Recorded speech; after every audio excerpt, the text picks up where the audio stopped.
Et bonjour, bonjour à tout le monde. Merci à vous. Si vous êtes connectés, je vous invite à faire un petit signe dans le chat. Ce sera pour moi le signal comme quoi tout fonctionne et que vous êtes bien là. Je vois que ça commence à pianoter, donc c'est plutôt bon signe. Bonjour, alors ravi de vous retrouver tous et toutes pour ce nouveau webinaire.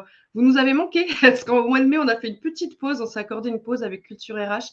Et là, ben voilà, on démarre le mois de juin comme il se doit. 1er juin, bam, direct.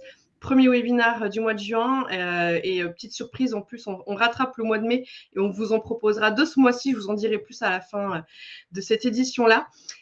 Donc bonjour à tous, merci d'être là à nos côtés. On va parler d'un sujet aujourd'hui passionnant puisqu'on va parler on va beaucoup parler soft skills. Finalement, on va parler notamment des soft skills et comment elles peuvent s'articuler tout au long de la vie du collaborateur, que ce soit l'étape recrutement, intégration et jusqu'à comment booster, améliorer son expérience collaborateur. Alors, je vous spoil pas le sujet, mais tout ça sera abordé avec un expert du sujet, puisqu'on a Aurélien Guillon aujourd'hui à nos côtés, qui nous dira en quelques mots un peu qui il est, ce qu'il fait, tout ça, tout ça.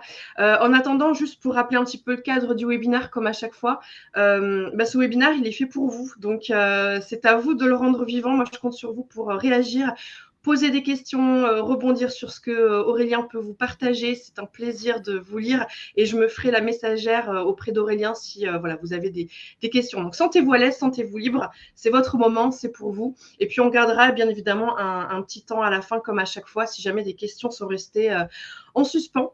Mais voilà, je vous fais pas perdre de temps.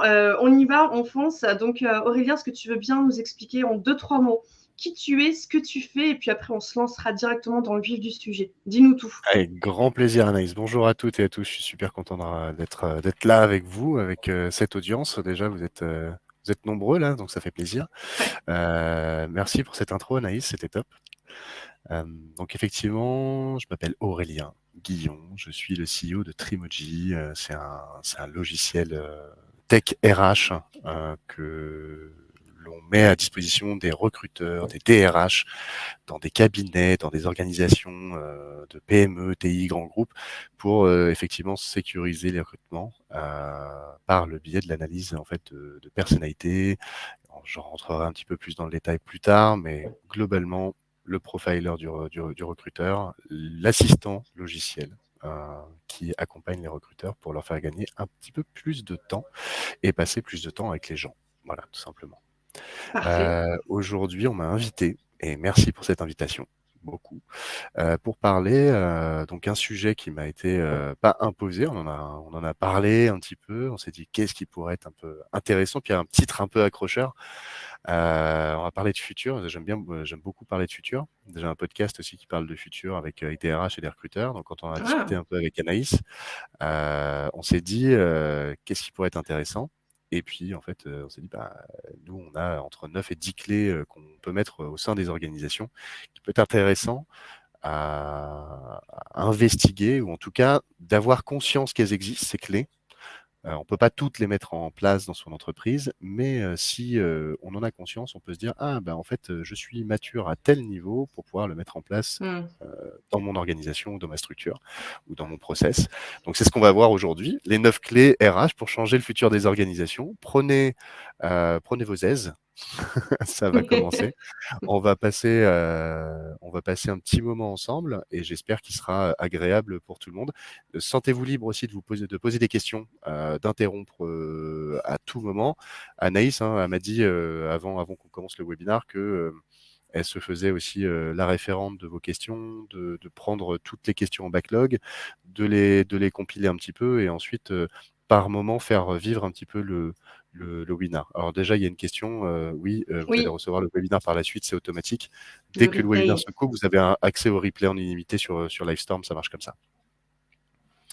Euh, Alors, de quoi bah, tu vas nous parler? sans Est-ce que, est-ce transition. qu'on, est-ce qu'on peut déjà annoncer que, en vrai, il n'y a pas exactement 9 clés, mais il y a un petit bonus que tu nous as prévu, je crois, hein. Ouais, j'ai prévu un petit Je dis pas de bonus. bêtises, j'espère. Oui, bah restez jusqu'à la fin parce qu'effectivement, il y a une petite surprise. Il y a la 10e clé que vous allez pouvoir actionner tout de suite. Ah, Et c'est un cadeau que je fais qui coûte de l'argent et qui va me coûter de l'argent, mais qui vous sera gratuite, hein, bien évidemment. C'est déjà Donc, Noël. et ouais, bah, c'est sympa. C'est Il faut c'est donner dans 6 mois Noël. pour recevoir, il faut savoir donner, tu vois. Ouais, j'aime bien cet état Hem, d'esprit. du coup, ouais, bah, sans transition, 9 clés pour changer le futur des organisations, bah, c'est de ça qu'on va parler aujourd'hui. Mmh. Et sans tout de suite pour rentrer dans le vif du sujet, je vais vous parler d'un truc qu'on a observé et c'est quelque chose qu'on a trouvé après 1 an et demi. En fait, pour vous refaire un peu l'histoire, quand on a commencé l'aventure avec Trimoji, on voulait équiper, c'était sûr, les RH, les managers et les aider à mieux recruter. En fait, il y avait toujours une problématique, c'est que à la fois dans les entreprises et à la fois quand on est en cabinet, il y a toujours cette problématique de le client final ou le hiring manager qui se dit, il sait pas ce qu'il veut. Il sait pas ce qu'il veut vraiment. C'est compliqué de mettre des mots sur la personnalité, les savoir-être, les comportements. Déjà se regarder dans un miroir et se dire, euh, je vais comment dire, faire une liste des besoins de ce que je veux pour ce poste, pour cette équipe, pour ce poste, ces compétences, etc. Ça, c'est déjà un travail à faire. Donc en fait, la première étape pour accélérer ensuite, quand on construit une maison, c'est de faire les fondations. Mmh. Donc les fondations, si elles sont bien faites, derrière, et ben, tout roule et tout va aller beaucoup plus vite derrière. Je vois qu'il y a des gens qui n'arrivent pas à entendre le son. Est-ce que vous pouvez me dire si Ouais, vous t'inquiète, m'entendez bien? ça arrive toujours. On a toujours, 1 ou 2 personnes qui ont ce genre de problème, mais je pense que Ok. c'est plutôt isolé, parce que je vois pas d'autres personnes le relever. Ok, impeccable. Bon, je poursuis.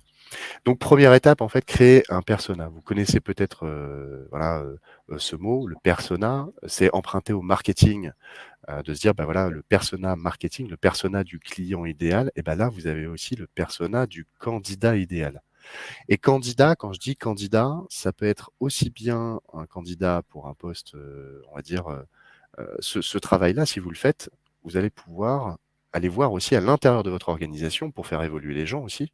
Ça peut être une possibilité parce que quand on parle de mobilité interne, c'est ni plus ni moins que du recrutement en interne. Il y a du recrutement à l'externe, mais il y a du recrutement aussi en interne. Donc en fait, là, ce que je vais vous donner comme clé, ça sert aussi bien pour le recrutement que pour la mobilité interne, pour faire évoluer les gens, etc., etc. Et on s'est aperçu d'un truc, c'est que si on passe du temps là-dessus, sur la définition des besoins, ben on gagne beaucoup de temps derrière. Parce qu'après, en superposant les profils les uns par rapport aux autres, par rapport aux besoins, on peut déjà se dire, on a une feuille de route qui est unifiée entre bah, le hiring manager, le client, le RH, toute la chaîne de commandement, etc., sur tel poste, etc. Il y a au moins une réflexion qui a été faite pour des valeurs, des compétences comportementales, compétences, bah, ça peut être aussi technique, hein. Mmh. D'ailleurs, j'ai une petite question, voilà, pour l'assistance. Alors, d'habitude, je le fais en face to face, donc c'est plus facile en demandant aux gens de lever la main. Mais, qui pense que recruter, c'est difficile? Vous pouvez mettre, moi ou pas moi dans les Ouh dans là! dans dans les commentaires. Qui pense que le recrutement, c'est difficile? Bon, moi déjà, je me fais la porte-parole des personnes que je forme au recrutement et je confirme, hein, c'est très souvent le mot, c'est compliqué de recruter, hein, c'est pas aussi simple qu'on ne le croit. OK. OK, donc il y a pas mal de moi. Alors je Il y a des pas moi, Ouais, ça il y c'est a tout. intéressant. On va discuter après parce que peut-être vous avez Tu vu compris des passer trucs. un pas moi? Je l'ai pas vu, Si, si, attends, je l'ai j'ai vu loupé. des Ah pas moi. si, c'est Damien, je crois. Damien qui a dit pas moi. Donc ça va dépendre de beaucoup de choses. Bon, là, il y a quand même pas mal de moi. Moi, ça sert un peu ma cause, je vous le cache pas. Heu, j'ai la deuxième question, c'est, qui pense que, le diplôme a une influence directe sur la performance au travail ou la performance dans un job? Pareil, moi, pas moi. Ah ah, Intéressant, pas moi, pas moi, pas pas moi, moi, pas pas moi, moi, pas pas moi, moi. pas moi. Voilà, OK, d'accord. Et maintenant, qui pense que la personnalité, les soft skills, bon, pour ceux qui connaissent, hein, les compétences comportementales, comment tu es, comment tu interagis avec les autres, qu'est-ce que tu as en toi inné, comment tu aimes travailler, etc., a une influence sur la réussite dans un job? Qui pense que ça a une influence? OK. C'est vraiment la valeur ajoutée, ça j'ai vu. Passer du temps à écrire, ça c'est cool. OK. Bon, on est plutôt raccord. Donc on voit qu'il y a quand même un problème aujourd'hui, que c'est compliqué de recruter.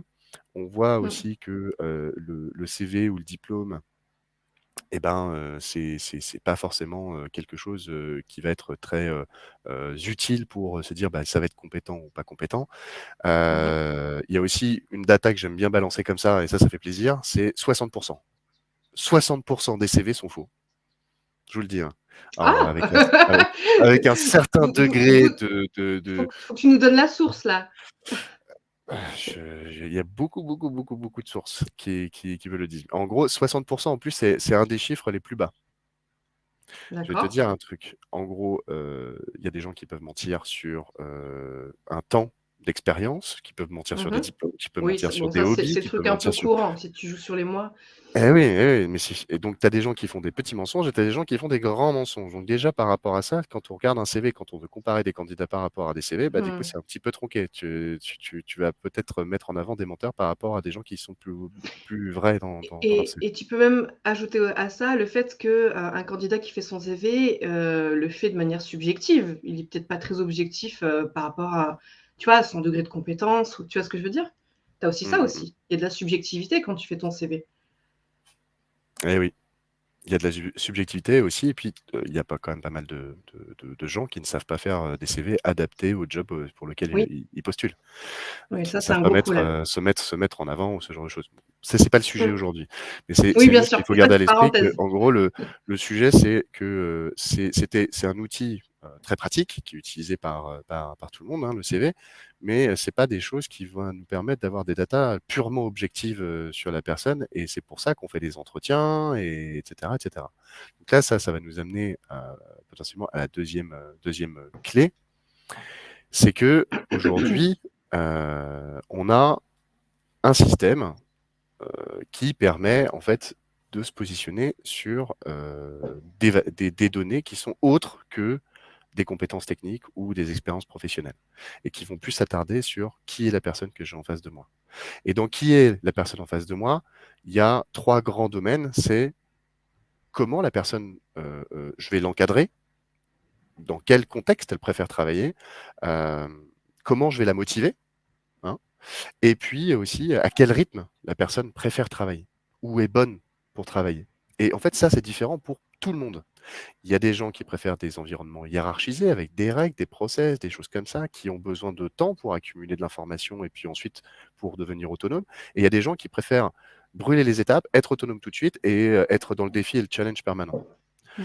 Tu as des gens dans la source de motivation, ben, tu vas avoir des gens qui vont être motivés par, travailler en équipe, ou alors travailler tout seul, avoir des objectifs, l'argent, la reconnaissance, enfin, il y a plein de sources de motivation différentes, et savoir lesquelles aussi, c'est important. Et ensuite, il y a le rythme de travail, et le rythme de travail, c'est un des trucs potentiellement, pour moi, un des trucs les plus importants. Parce que si tu arrives à capter l'essence du rythme de travail de chacun, et ben, du coup, tu peux donner du travail aussi, à chaque personne, et tu peux aussi donner le flow de travail Ouais. à l'intérieur d'une équipe. Tu as des gens qui sont bons dans l'anticipation, faire des checklists, prévoir, et cetera, parce qu'ils aiment pas se retrouver à faire des trucs à la dernière minute. Puis à l'inverse, tu as des gens qui sont très bons à gérer l'urgence, des gens qui font les trucs à la dernière minute, et très souvent c'est le cas parce que c'est des gens qui stressent pas du tout. Mmh. Et de savoir ces différents éléments, ça te permet en fait de faire un mapping soit d'une équipe, soit d'un candidat, soit d'un collaborateur, ou même pour un manager d'avoir ces informations-là sur son équipe. C'est très important, et on va le voir après dans la troisième clé. Donc là, globalement, c'est d'envoyer, alors moi je dis envoyer un questionnaire, mais globalement, parce que je prêche ma paroisse, mais envoyer, quelque chose qui va aller, apporter, des informations supplémentaires par rapport aux diplômes, par rapport aux expériences professionnelles, et cetera, qui vont plus s'attacher à qui est en face de moi. Donc ça, il y a la psychométrie, ça existe. D'ailleurs, petite question, et moi j'aime bien faire participer un peu les gens. Est-ce que vous savez de quand date le premier test de personnalité, à votre avis? Donnez-moi un siècle ou Mmh. donnez-moi une année. À votre avis, c'était quand le premier questionnaire de personnalité? Alors, Je suis sûre que c'est vieux, moi. 1985, 1950, années 80, 80,70, 60, 70, 60. 17. Ouh, c'est très précis, 60, 17. 52, fin 19e, j'ai vu passer 1870. Ok, il y a une bonne réponse là. Ah, est-ce qu'on est allé sur Google ou pas? Bah, franchement, faut être balèze. C'est Première Guerre 14-18. D'accord. Ouais, c'est Première Guerre 14-18 en fait, globalement, je vais la faire courte pour garder cette histoire un petit peu ludique, mais globalement, ça a une centaine d'années en fait, les analyses de personnalité, Mmh. seulement.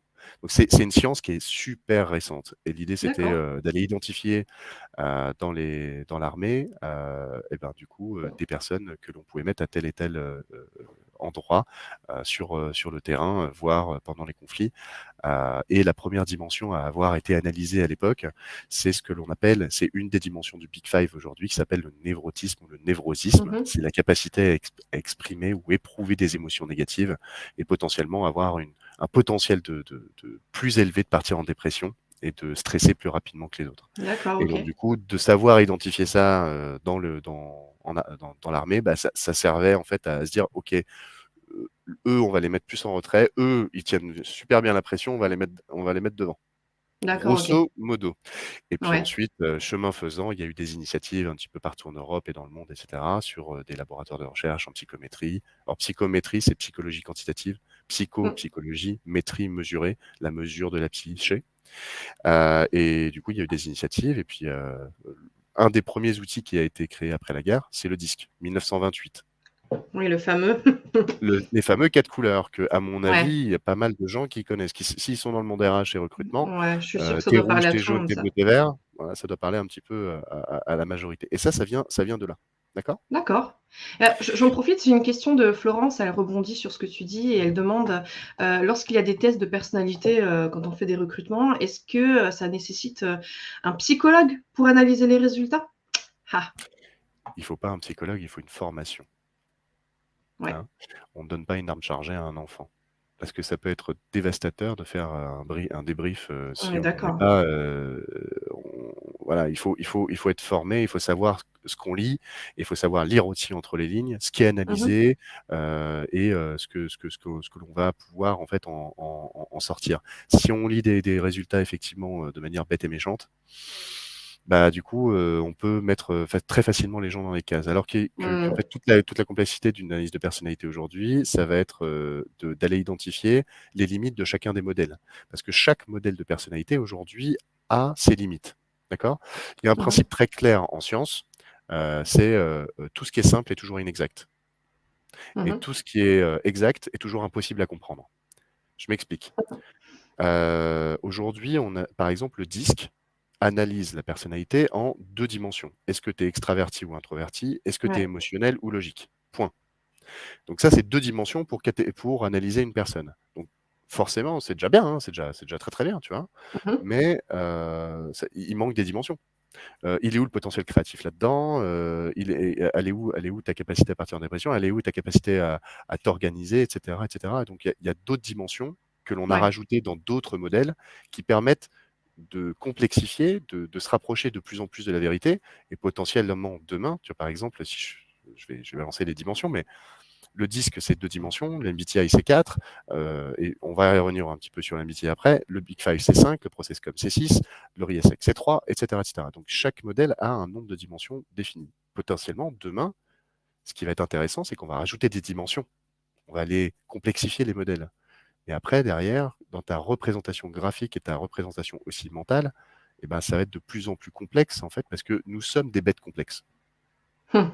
D'accord? Mais on a Mmh un mh. besoin de simplification pour comprendre et pour comprendre plus vite.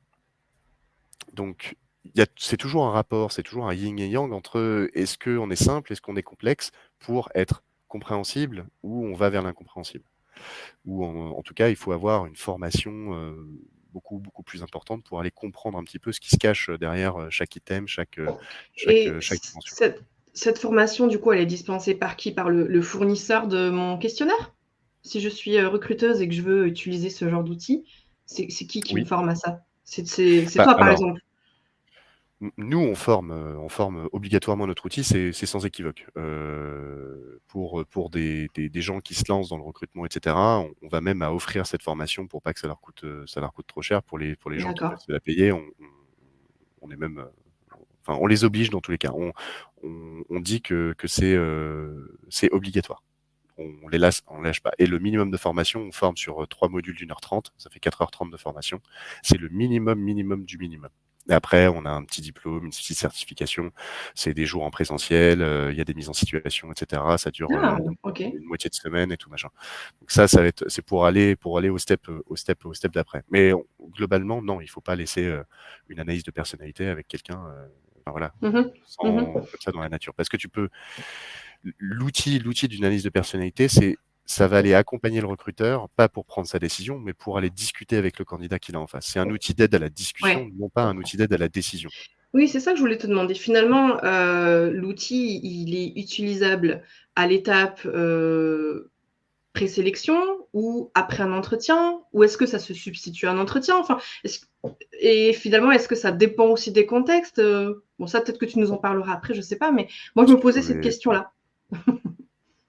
Bah, il y a plein de biais effectivement. Bah, tu soulignes ce truc-là, il y a des biais. Quand tu es en coaching, par exemple, la personne, elle a envie d'en apprendre sur elle-même, donc du coup, elle va le faire avec, avec beaucoup plus d'authenticité, de répondre à ce questionnaire parce que ce sont des échelles de Likert, là, c'est quand tu dis de pas d'accord à d'accord. Elle va le faire avec beaucoup plus d'authenticité que dans le monde du recrutement où, en fait, tu es Ouais, soumis à un biais, ce qui s'appelle le biais de désirabilité sociale. Tu as ouais, envie de paraître ouais. mieux que ce que tu es, aux Mmh. yeux du recruteur ou de la Mmh mh. recruteuse ou du DRH ou de celui qui va t'employer, bref. Et du coup, tout l'enjeu, en fait, et ça, c'est à ça aussi que l'on forme, c'est qu'avant d'envoyer un questionnaire, il faut mettre en condition son sujet. Et pour mettre en condition D'accord. son sujet, en fait, c'est de rassurer la personne. Et il y a 4 clés. Et là, on digresse un peu, mais je pense que c'est important. Il y a 4 clés avant d'envoyer un questionnaire de personnalité. Alors, je ne sais pas qui utilise des questionnaires de personnalité dans l'audience là, mais c'est essentiel que vous Faites-nous fassiez ça. signe. Mais vraiment.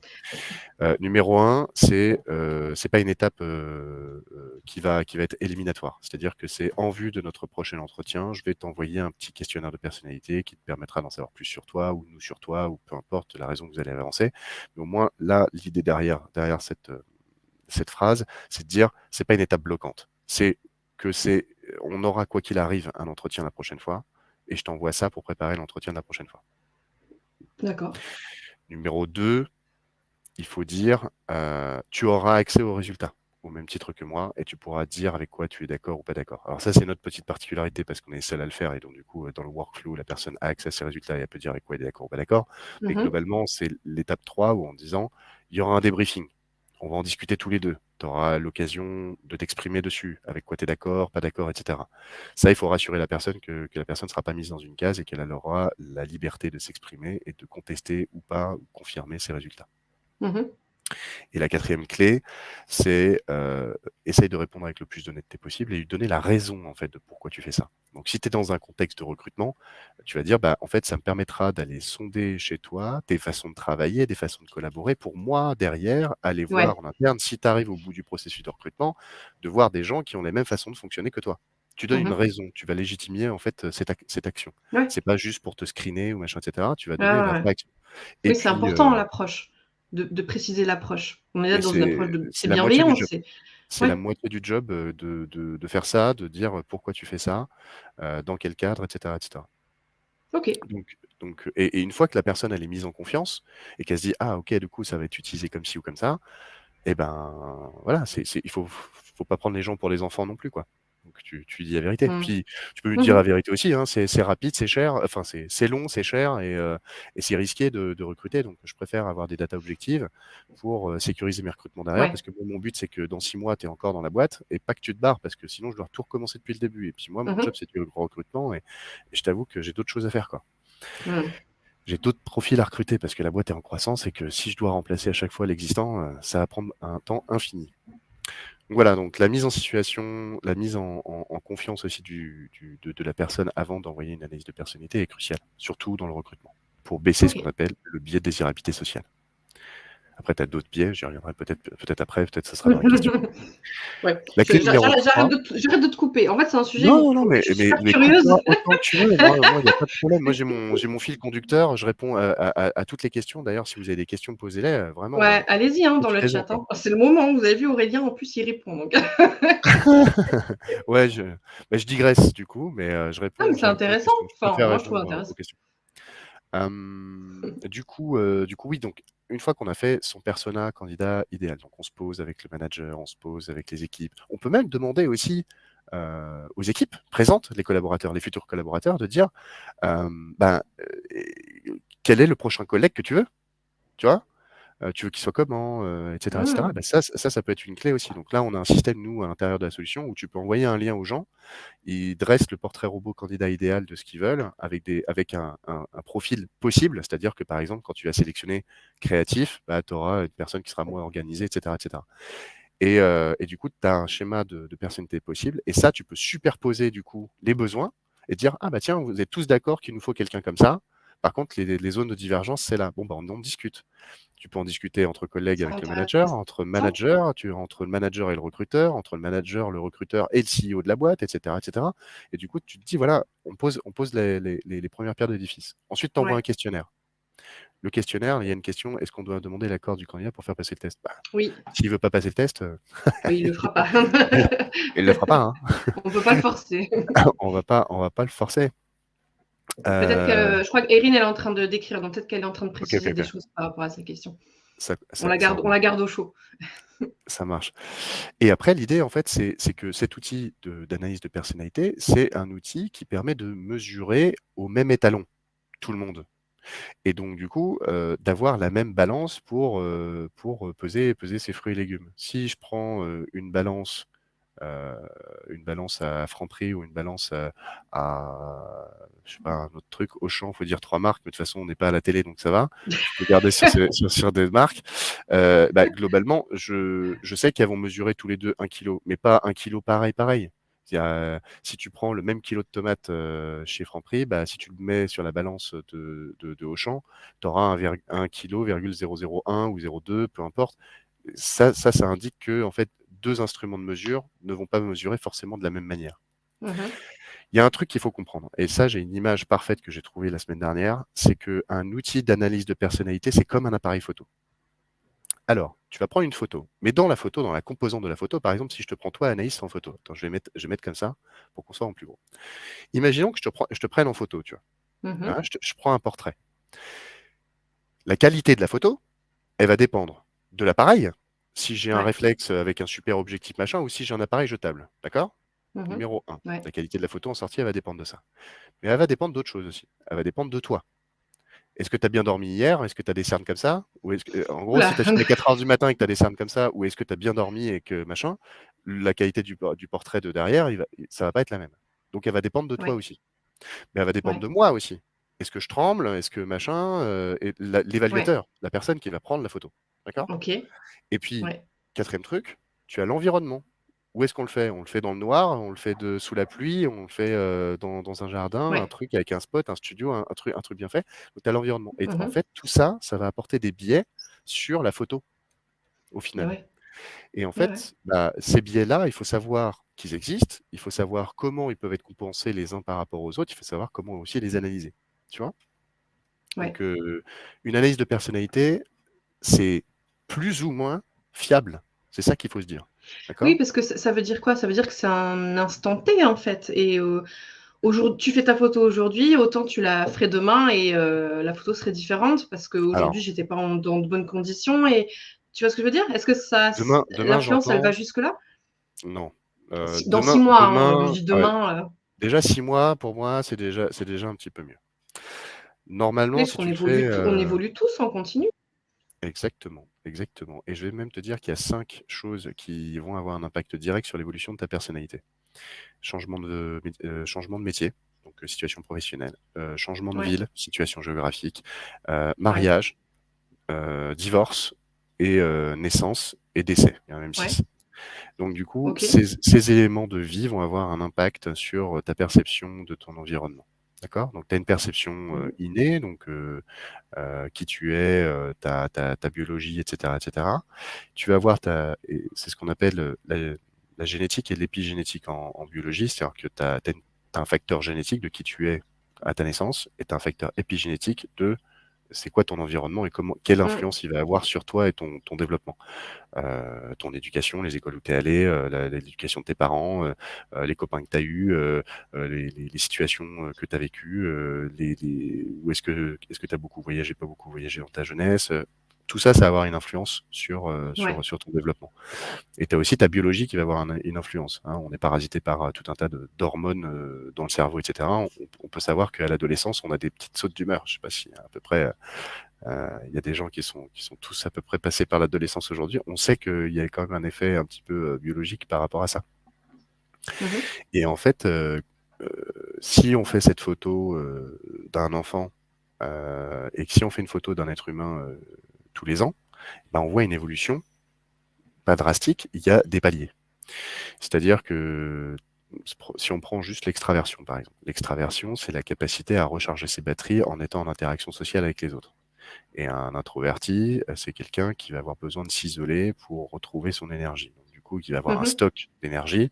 Et quand il va être en interaction sociale, ça va lui consommer de l'essence et il a besoin de retourner à la station essence après derrière. Et ben ça, cette extraversion, introversion, elle est directement liée à ta génétique. C'est quelque chose qui est, t'as un facteur génétique, d'accord? Mmh. Qui n'a pas été Mmh. prouvé, mais que j'adorerais le faire. Donc c'est en Mmh. cours. Et ensuite, tu as ton environnement. Donc si on t'a forcé en étant jeune à te refaire des copains tous les ans, bah, du coup, potentiellement, ça a développé ton extraversion parce que ou à l'inverse, D'accord. ça a développé ton introversion parce que tu te dis: «Bon, bah, ça vaut pas le coup, parce que, ça change tous les ans» ou ce genre de truc. Et donc du coup, tu as un mécanisme adaptatif qui s'est créé. Et donc du coup, tu as un niveau d'extraversion qui va changer au cours du temps. D'accord? Et Ouais. ce qu'on s'est aperçu, c'est notamment, l'équipe de JP Roland, qui a créé, qui a importé le Big Five en Europe et ils ont un test qui s'appelle le NeoPi3 qui est utilisé par des psychologues et des psychiatres, qui coûte assez cher et qui est assez long, mais qui est très, très c'est une pépite. Très Heu, pointilleux. Mmh. c'est, bah, très, très précis. Bon, Mmh. il y a pas à tortiller là-dessus, c'est que c'est une analyse qui est super précise. Et du coup, en fait, ce qu'ils se sont aperçus, c'est qu'après 25 ans, statistiquement, les dimensions de personnalité se stabilisent. Donc avant 25 ans, tu évolues sur des dimensions, donc extraversion, ta faculté à rentrer en interaction avec les autres, ta faculté à prendre des décisions, est-ce que tu es logique émotionnel, et cetera, et cetera. Est-ce que tu respectes les règles ou pas? Peu importe. Bah ça va avoir, ça va être un peu un oscilloscope qui va passer d'un étage à un autre, en fonction de ce qui va t'arriver dans la vie. Donc effectivement, c'est une photo. Normalement, aujourd'hui, les tests, de personnalité sont suffisamment, on va dire, entraînés avec des datas pour que globalement, on efface ce risque, cette erreur sur, des années glissantes. Mmh. Si tu n'as pas vécu les 5 ou 6 éléments que je t'ai dit, que tu as vécu dans ta vie et là, auquel Ouais, cas, il ouais. faudra attendre un petit peu et reprendre une photo après derrière pour, en D'accord, OK. rediscuter. Donc encore une fois, effectivement, tu as raison. On évolue et c'est normal et c'est ça qui est cool aussi, c'est que ça en fait Et une tant mieux. science qui est, très complexe à prendre en main. Moi, je suis issu de la physique et de la chimie. Je peux te dire qu'en fait 1 + 1 égale 2, tu vois? Et par contre, quand tu regardes en psychométrie et que tu sais que c'est une science qui a à peine une centaine d'années, et quand tu regardes, bah, l'erreur, permise en maths, c'est 5 dans les analyses Mmh. psychométriques, on est plus de l'ordre du 8, tu vois? Donc même statistiquement, on est chaud. Tu vois? Mmh. Mmh mh. Mais on y va et potentiellement plus on va avancer et plus on va avoir une précision et puis on a des outils aujourd'hui qui sont mis à notre disposition, qui vont beaucoup plus vite, internet, le big data, les algorithmes de réseaux de neurones, l'apprentissage automatique et cetera. Donc on peut analyser des sets de données, on peut faire de la prédiction maintenant par rapport à certains trucs. On peut analyser le comportement en temps réel de la personne qui est en train de passer le truc. C'est plus, je réponds à un questionnaire, tu vois, sur papier en disant, bah, il a répondu oui, il a répondu non à ça. Là, c'est plutôt, est-ce qu'il est revenu en arrière? Combien de temps il a mis sur cette question? Ouais, Patati ouais. patata. Donc, tu as d'autres informations qui peuvent venir D'accord. aller enrichir en fait ce dataset, ce data lake pour aller compartimenter, segmenter et apprendre en fait de se dire: «Ah ben, au final, j'ai confirmé avec un psychologue ou avec, un recruteur expérimenté que c'était cette personnalité-là et que ça c'était juste et ça c'était faux». C'est ce qui s'appelle de l'apprentissage et tu rebalances sur tes datas et tu te dis: «Ah, il y a une corrélation par rapport à ce truc-là», donc du coup, si, c'est répétable et sur un échantillon statistique suffisamment grand, bah, du coup, on peut se dire: «Il y a un pattern» et donc du coup, on peut statuer et ça, c'est une approche scientifique, classique qui prend beaucoup de temps. Mais avec les outils aujourd'hui, ça va un petit peu plus vite et c'est un peu moins casse-tête. Mmh. OK. Digression encore, À chaque fois. j'espère que je vous ai On n'a pas pas perdu? perdu de gens en cours de route. Juste pour précision, tu sais, tout à l'heure, Erin, parlait du fait de demander l'accord, pardon, du candidat. Elle nous Mmh. a précisé ensuite, en fait, elle parlait de la RGPD et notamment l'accord du candidat quant au fait de, collecter les informations. Mais ça, je suppose Oui, que quand il démarre son test, il doit sûrement avoir un truc à cocher, un accord à donner, non, oui. j'imagine? Tu as un accord de confidentialité et tu as, la RGPD aussi qui s'applique, hein, en Europe. La RGPD a dit quoi? Elle dit qu'en fait, aujourd'hui, la donnée de personnalité n'est pas considérée comme une donnée personnelle. En revanche, quand tu vas saisir, Ah, quand tu vas créer ton profil, tu vas mettre nom, prénom, mail, téléphone et cetera et d'autres informations, ton âge, te te ta situation professionnelle. Enfin, tu peux avoir des données personnelles. Ces données personnelles t'appartiennent. Tu peux, effacer, ton analyse. Enfin, nous, en tout cas, c'est ce qu'on fait. On dit aux gens: «Tu peux effacer ton résultat quand tu veux. Tu peux récupérer tes datas quand tu veux». La RGPD a dit quoi? A dit qu'au bout d'un an, on efface, les datas quoi qu'il arrive et du coup, nous, la technique qu'on a dit, c'est qu'on essaye d'être aussi le plus transparent avec les gens. C'est qu'au bout de 6 mois, on lui dit: «Bah, tu as passé une analyse de personnalité Trimoji, est-ce que tu veux la mettre à jour ou est-ce que, et dans 6 mois, on va t'envoyer un mail pour effacer tes données». Et re 6 mois après, donc 1 an après avoir passé le test initialement, on lui dit: «Voilà, on s'apprête à effacer tes données. Est-ce que tu veux remettre à jour ton analyse? Est-ce que tu veux les conserver mmh. ou est-ce que tu veux les effacer?» Et dans tous les cas, après, D'accord, on doit OK. les effacer. Donc ça, c'est RGPD en gros que l'on veut respecter. Ensuite effectivement, heu, il y a des datas enfin, ça dépend en fait, dans quel contexte c'est utilisé. Par exemple, on travaille avec la la commission européenne qui, eux, ont défini un mode de sécurisation de la donnée qui est, beaucoup plus drastique. C'est-à-dire qu'au lieu que quand ils se connectent dans Trimoji, ils aient accès au nom, prénom, mail, téléphone de la personne, bah, ils ont juste un numéro d'identifiant et ce numéro d'identifiant, ils doivent le raccorder à la main avec des informations qui transitent sur une autre boîte mail. C'est-à-dire que quand la personne passe le questionnaire, elle a juste son identifiant. L'identifiant est envoyé sur une boîte mail sécurisée avec le raccord avec son nom, son prénom, ses informations personnelles qui peut être effacé à tout moment et s'il est effacé, bah, du coup, il n'y a plus la trace de plus personne et doivent faire ce raccord à la main pour avoir une sécurité supplémentaire.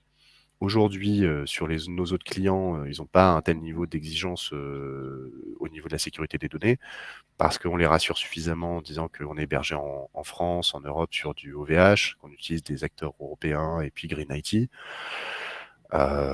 Donc en fait, c'est au bon vouloir aujourd'hui de la personne. La data, D'accord.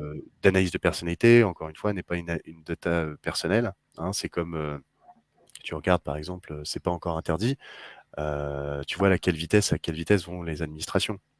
Donc peut-être que ça en sera une demain. Nous, on a anticipé cette éventualité, que ça en soit une demain, donc on a mis tout notre système, raccord par rapport à ce truc-là.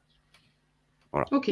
Bon, bah, c'est clair, limpide OK. et une avant d'avancer, tant qu'on est encore sur le volet, recrutement, avant de basculer sur la partie, plutôt intégration, il y a Omarou qui nous demandait, pour recruter, est-ce qu'on doit tenir compte de l'expérience ou du diplôme? Bon, bah, après Omarou, je ne sais pas si vous étiez là au démarrage du webinaire, mais ça a été un peu évoqué, par Aurélien, je pense. Est-ce Il qu'Aurélien, faut tu veux scroller. il faut scroller. Est-ce qu'Aurélien, tu veux, revenir sur ce point, brièvement?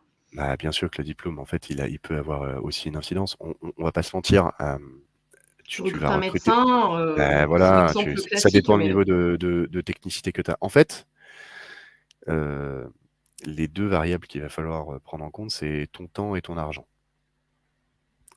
Si je suis une entreprise qui a beaucoup de temps et beaucoup d'argent, bah, je peux me permettre de prendre des gens qui sont pas très compétents et de passer du temps à les former Et si j'ai Mmh.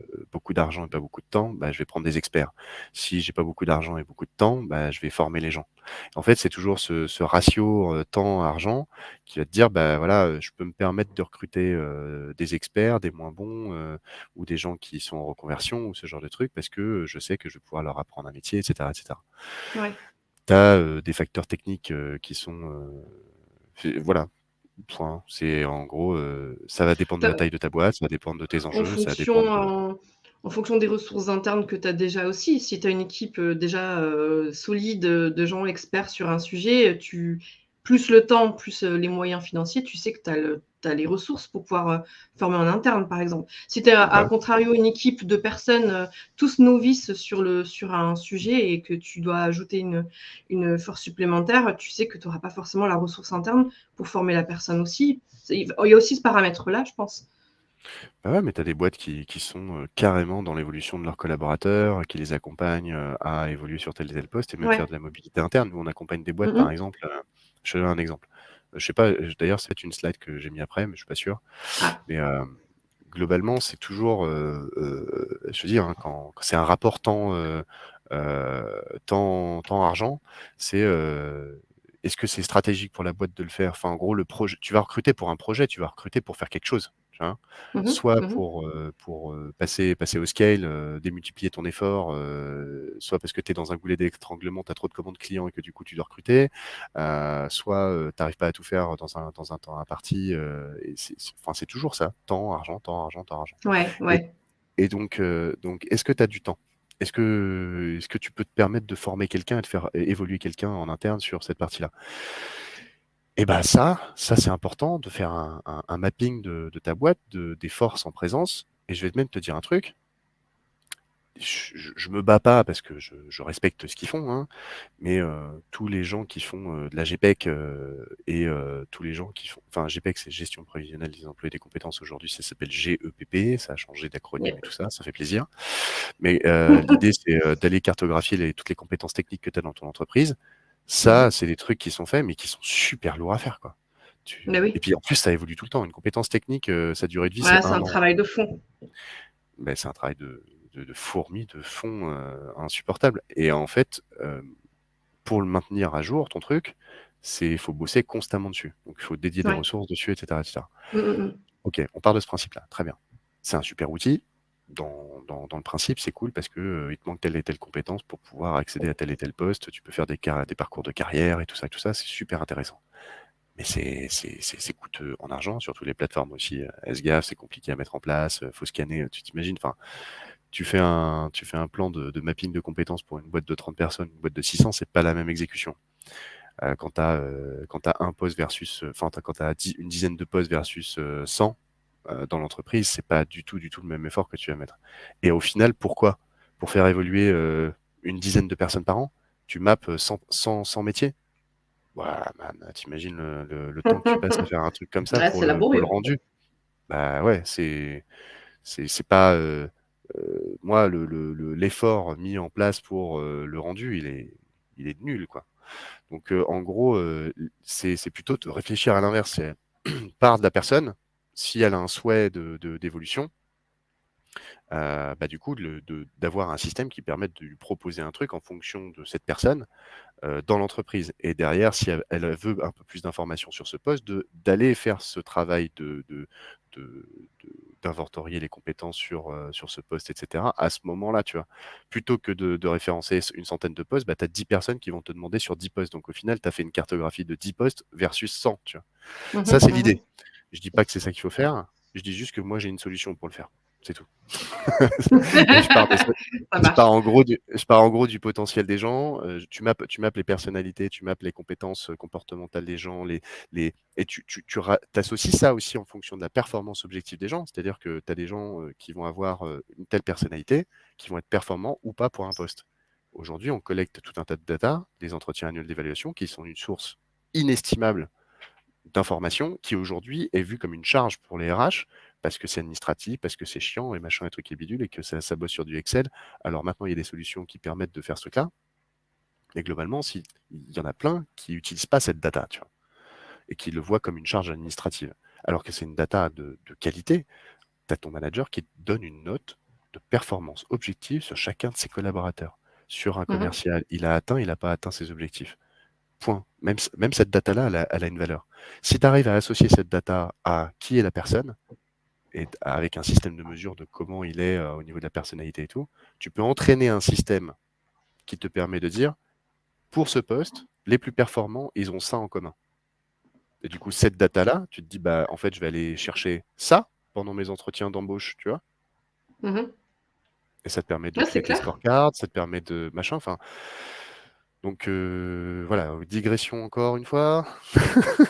Ouais, Je pense que j'ai répondu. on va avancer sur la partie intégration. Alors, Célestin avait une question, mais je la mets de côté. On reviendra dessus parce que ça touche le recrutement et là, on va essayer d'avancer sur On la va y suite revenir de sur le recrutement, la vous vie du inquiétez pas. collaborateur, mais on Tout le garde monde de revient. côté la question. Alors, dis-nous tout. Moi, j'aime bien raconter des histoires et pour faire comprendre un petit peu les choses, je vais vous raconter 3 histoires issues du sport. Est-ce que quelqu'un connaît Billy Beane? Est-ce que vous pouvez me dire quelqu'un, alors, Billy Beane ou Le Stratège, le film sur le baseball avec Brad Pitt. Est-ce que quelqu'un a déjà vu ce film? Est-ce que vous pouvez nous le dire un petit peu dans les commentaires? Alors, attends, ça tapote dans le. Alors, Laetitia, elle dit pas du tout. OK, c'est un Moi non film, plus. il est Ah, sur Netflix, Agnès. Agnès connaît. vous pouvez aller le voir, c'est un super film et ça, c'est un film qui m'a inspiré, pas mal pour créer la boîte. C'est une vraie histoire. Dans les années 2000, c'était le sélectionneur, coach, des Athletic Oakland, donc une équipe de dernière division de baseball aux États-Unis. L'idée, c'est quoi? C'est que ce mec-là, il a réussi un exploit. Il a gagné 25 matchs d'affilée, donc c'était dans les années 2000. 25 matchs d'affilée, il a explosé toutes les plus grandes équipes des États-Unis, donc les Giants, les Yankees de New York, etc., avec une équipe composée de joueurs à la retraite, des joueurs déclassés et des joueurs dont personne ne voulait, avec un budget inférieur à toutes Ah, les autres équipes du championnat. d'accord. Incroyable! Bah ouais. Comment il a fait ça? Il a demandé, alors dans le film, c'est Jonah Hill qui interprète le stagiaire, mais dans la vraie vie, il y en avait 3. Et il a demandé, et à l'époque, c'était des cassettes VHS, il a demandé à ses stagiaires de regarder les saisons passées et de mettre dans un énorme tableau Excel qui a rattrapé la balle, qui a bien couru, qui n'a pas rattrapé la balle, etc., en fonction de D'accord. quelle phase de jeu, en fonction de quelle équipe, etc. Dans cet énorme tableau Excel, il a mis le prix dans la dernière colonne et il s'est dit, OK, on va classer les joueurs. Tous ceux que je peux pas me payer, je les enlève du tableau. Maintenant, qu'est-ce qui reste? Dans ce qui reste, j'ai pas des stars. Certains. Bon, c'est des joueurs accessibles au niveau du prix. Très bien. Mais est-ce que je peux pas compenser les forces des uns par rapport aux forces des autres, etc., et de composer un joueur parfait, en fait, en fonction de toute mon équipe? Je prends un super batteur, je prends un super runner, je prends un super receveur, etc., D'accord. etc. Et en fait, il est bon que là-dedans. Et en fait, il a composé son équipe comme ça. Et encore plus fort, c'est qu'il composait une équipe à chaque fois et à chaque nouveau match. Les mecs en face, ils étaient perdus de chez perdus. Et il a gagné 24 matchs d'affilée. Le record d'avant, c'était les Yankees en 1900, dans les années 40, un truc comme ça, avec quand le sport était professionnel, mais bon, c'était des gens qui n'étaient pas forcément dans le sport de haut niveau et tout. Et du coup, il a dépassé ce record du monde. Et il a révolutionné le sport. Il a totalement révolutionné le sport. J'adore Et il cette a introduit histoire. les statistiques dans le sport. Et en D'accord. fait, aujourd'hui, quand on regarde un match de foot, un match de handball, de basket ou machin, etc., on a des stats, C'est pourcentage vrai. de passes, machin, etc. Et aujourd'hui, bah, quand on fait une sélection des joueurs, bah, on le fait par rapport à ces trucs-là. Et en fait, ça, c'est de la donnée objective, observée sur le terrain. Et en fait, moi, ce que je propose demain, bah, c'est de faire pareil aussi dans les entreprises, tu vois. D'accord, ok. D'avoir des choses observables dans les entreprises. Et bon, moi, j'ai pris ça sur le prisme de la personnalité associée aux données objectives que tu vas récupérer dans les entretiens Mhm. individuels. Mais c'est parce que Mhm. c'est les clés pour aller chercher, en fait, les meilleurs joueurs aux meilleurs postes dans les boîtes. Donc, qu'est-ce qu'on peut apprendre de cette histoire? C'est qu'il est important de mesurer. Mesurer, mesurer, mesurer. Avoir un instrument de mesure, quel qu'il soit. Là, c'était un Mhm. tableau Excel et il a fait des trucs incroyables. Donc, on peut faire des trucs incroyables juste avec un tableau Excel. Mhm. L'histoire numéro 2, c'est Raphaël Nadal. Bon, là, je vous fais pas l'affront de vous demander de savoir qui c'est. Je pense que tout le monde à savoir qui c'est. On ne jugera personne. Si on nous dit qu'on connaît pas, on ne jugera pas. Hein. Il y a quelqu'un qui est en train d'écrire à me dire non, je sais pas qui c'est. Rafael Nadal, c'est un joueur mondial de tennis. Voilà, maintenant c'est fait. Classé, qui a déjà été dans le top 3 des meilleurs joueurs mondiaux. Et d'ailleurs, il a gagné 14 fois Roland-Garros. Et quand on pose la question à Rafael Nadal, pour comment t'en es arrivé là, il dit c'est grâce à mon coup droit. Pourquoi il D'accord. dit ça? Parce que quand il était jeune, il avait un potentiel, c'était son coup droit. Il avait un super coup droit d'ailleurs qui tire avec la gauche.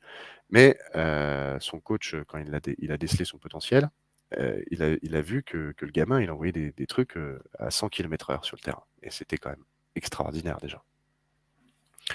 Et par contre, son revers n'était pas terrible. Et ce qu'il lui a dit à ce moment-là, il lui a dit, écoute, tu sais ce que tu vas faire? Tu vas travailler uniquement tes déplacements latéraux et tes déplacements sur le terrain pour faire en sorte que toutes les balles qui t'arrivent en face, 95% des balles, tu les chopes sur ton coup droit. Tu te décales sur la droite Ouais. pour les choper sur ton coup droit. Mmh. Et c'est ce qu'il a fait. Et du coup, il est arrivé dans les 100 premiers joueurs mondiaux. D'accord? Donc, dans les 100 Ouais. meilleurs. Et à Ouais. ce moment-là, il était en face de joueurs qui connaissaient son point faible et qui lui envoyaient sur son revers. Et là, du coup, forcément, sa performance commençait à Mmh. baisser. Et du coup, là, il lui a dit, maintenant, tu travailles sur ton revers. Et là, il a fait que ça parce qu'il pouvait pas être plus que ça sur son coup droit. Il mettait des Ouais. patates à 150. Enfin, il fait des services de malade. Hein. Enfin, c'est Mmh. des trucs de dingue. Bref. Et donc, du coup, là, à partir de là, il a fait que travailler sur son revers et il s'est amélioré sur son revers. Et là, ensuite, il est devenu numéro 1. Qu'est-ce qu'on peut apprendre de cette histoire? Que c'est plus intéressant de travailler d'abord sur ses points forts plutôt que d'abord sur ses points faibles. Pourquoi? Parce qu'il est plus intéressant de se lever le matin en disant je vais être meilleur dans un truc où je suis déjà bon à la base, plutôt que de se dire bah, je vais être moyen partout en fait. Je vais faire un truc que j'aime Mmh. pas, donc du coup je suis pas super motivé pour le faire, quoi. Mmh. Et en fait, donc c'est bosse tes points forts pour être parmi les meilleurs, bosse tes points faibles pour être le meilleur. Et la troisième histoire, c'est Claude Onesta, sélectionneur de l'équipe de France de handball français. Avant Claude, équipe de France handball français, pas connu. Après Claude, connu. 10 championnats du monde, il en a gagné 9. Pas mal, beau score. Et lui, il a une phrase qu'il dit tout le temps, c'est j'embauche pas les 16 meilleurs joueurs, j'embauche les 16 qui atteindront la victoire. Et ma méthodologie, elle est simple. J'identifie les forces et les faiblesses de chacun de mes joueurs et je place les joueurs sur leurs points forts uniquement. Et les autres, les points faibles seront automatiquement compensés. Et ça, en fait, c'est la somme de ces trois histoires. C'est que, un, tu mesures. Deux, tu fais bosser sur les points forts. Et trois, tu places sur le terrain en fonction des points forts. Et si on fait un parallèle aujourd'hui avec bah, les soft skills, les compétences comportementales, bah, Mmh. dans une organisation, et ça fait écho à ce que je vous disais au début, bah, on connaît tous des gens qui sont créatifs, on connaît tous des gens qui sont organisés, des gens qui bossent tout seuls, des gens qui préfèrent travailler en équipe, des gens qui organisent leur travail, des gens qui arrivent à l'heure, des gens qui arrivent en retard, des gens qui gèrent l'urgence, des gens qui se planifient, etc., etc. Et ben en fait, d'aller identifier ces points forts dans une organisation et de les mettre bah, au service de tout le monde et que tout le monde connaisse les points forts et les points faibles de chacun, même le manager, bah lui, le manager, comme un sélectionneur d'équipe, il peut aller envoyer son joueur au bon moment.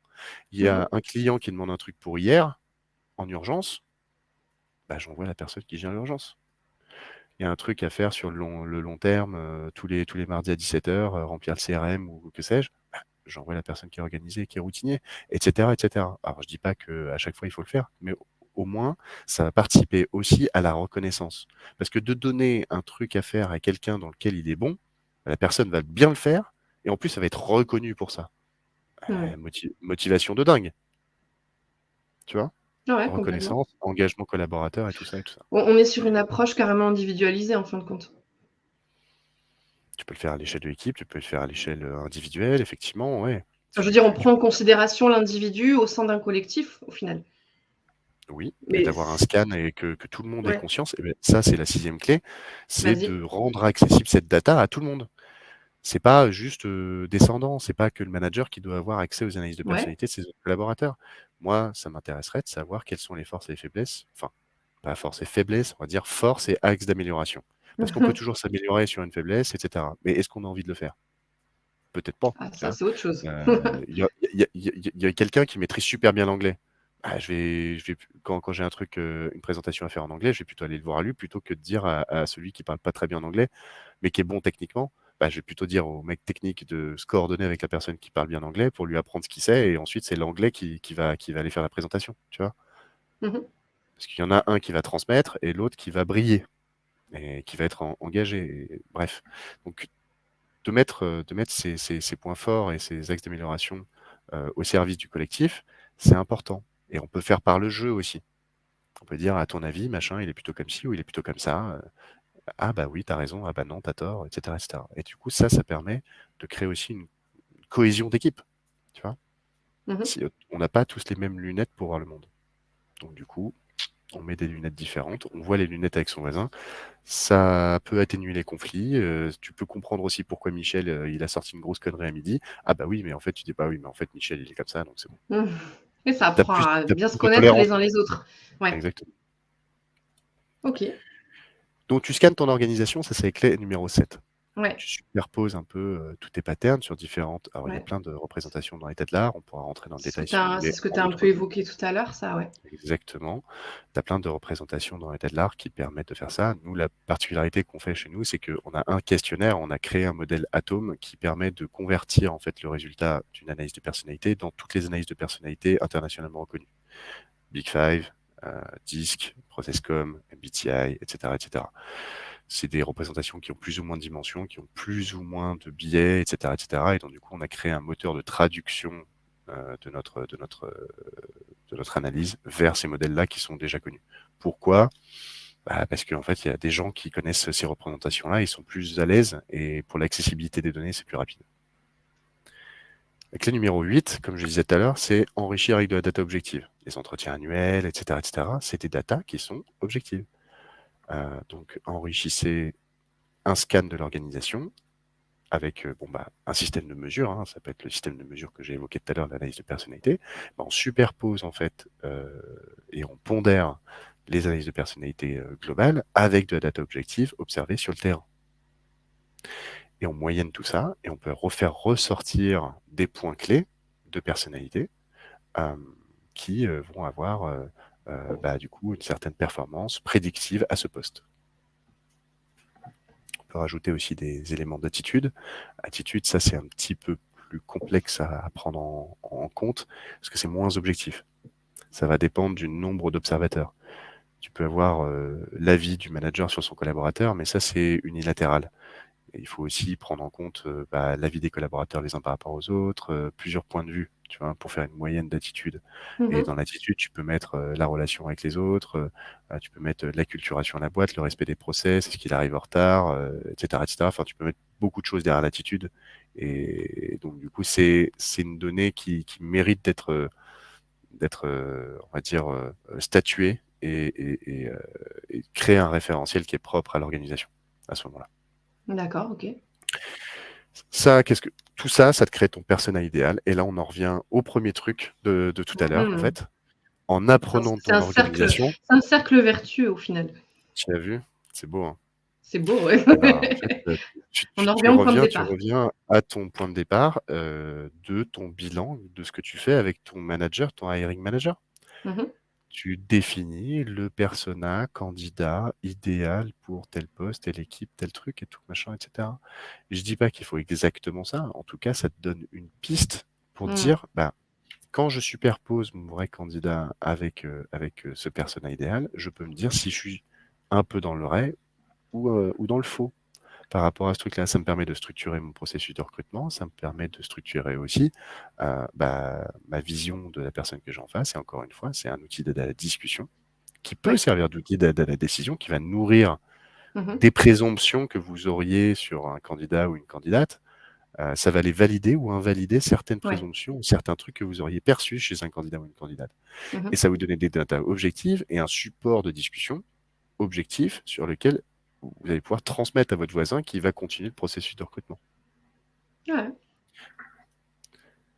Donc, c'est un système de détection du potentiel. Et vous pouvez l'utiliser pour le recrutement, la mobilité interne.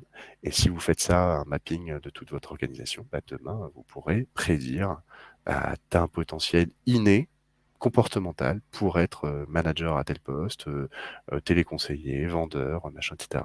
J'ai fini et je vais vous raconter l'histoire de Greg, qui est ma dernière histoire, et promis, on arrête là. Greg, c'était un comptable dans une boîte. Et on a découvert qu'il avait une personnalité qui était très proche des meilleurs commerciaux d'une boîte. C'est une PME dans la vallée du Rhône.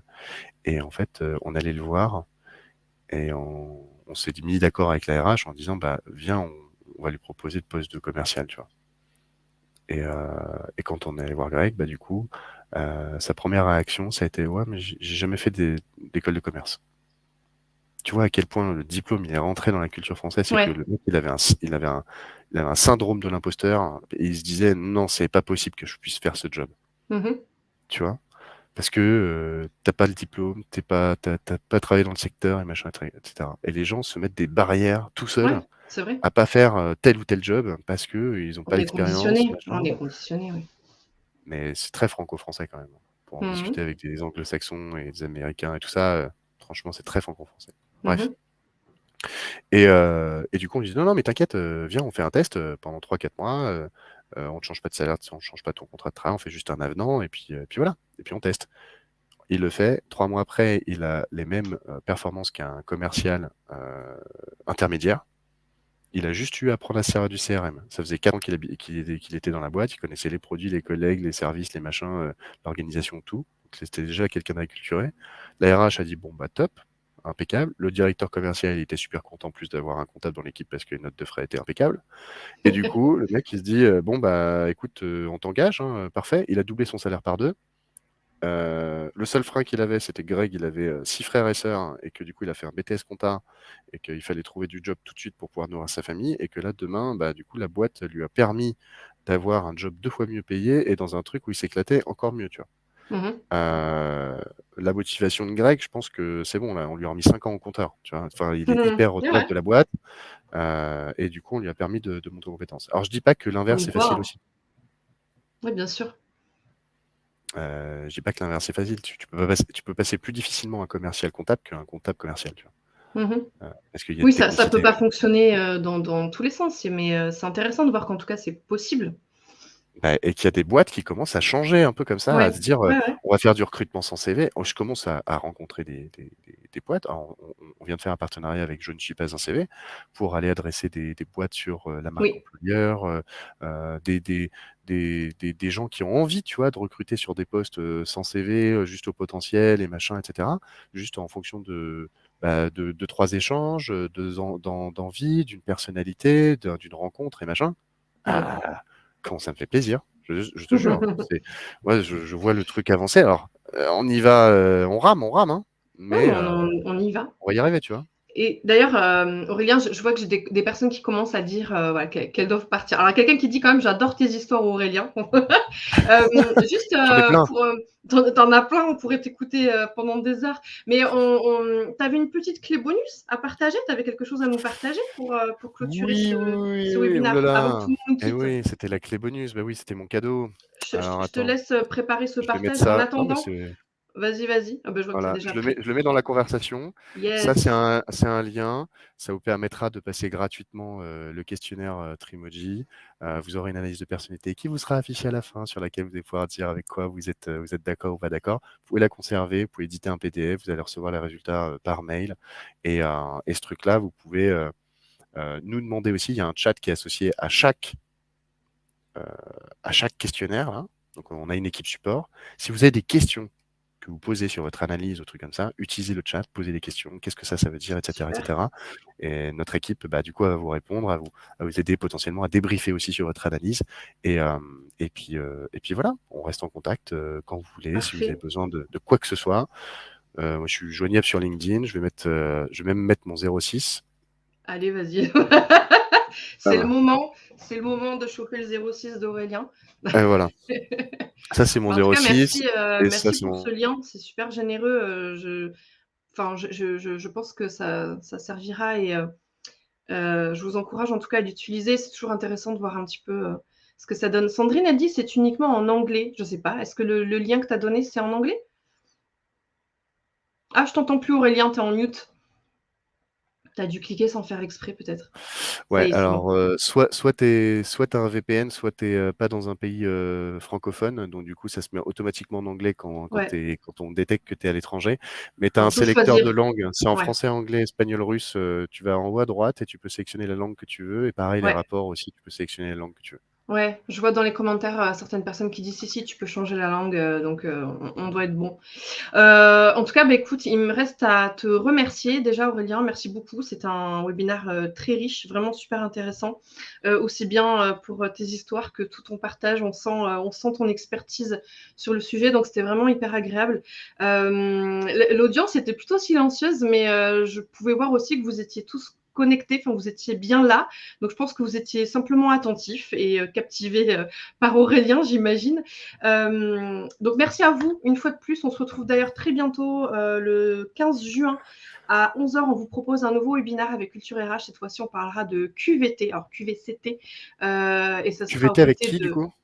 avec Factorial. Donc ce sera aux côtés de Ah Factorial avec cool, qui on a déjà fait SIRH. des webinaires.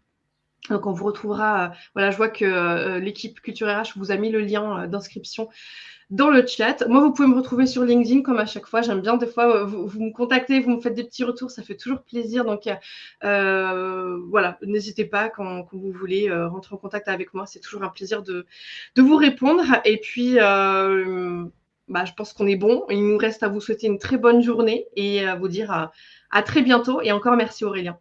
Bah, merci beaucoup Anaïs, merci beaucoup à tous pour être arrivés et restés jusqu'au bout. J'ai une tendance à la digression, donc merci merci de m'avoir écouté jusqu'au bout, ça fait plaisir. Avec plaisir. Et puis merci à Culture RH d'avoir organisé ce beau moment et cette mise en avant. Donc merci. Yes. Merci Merci Anaïs aussi pour ton Aura, merci organisation. Sébastien. Avec plaisir. À bientôt. Au revoir. À bientôt tout le monde.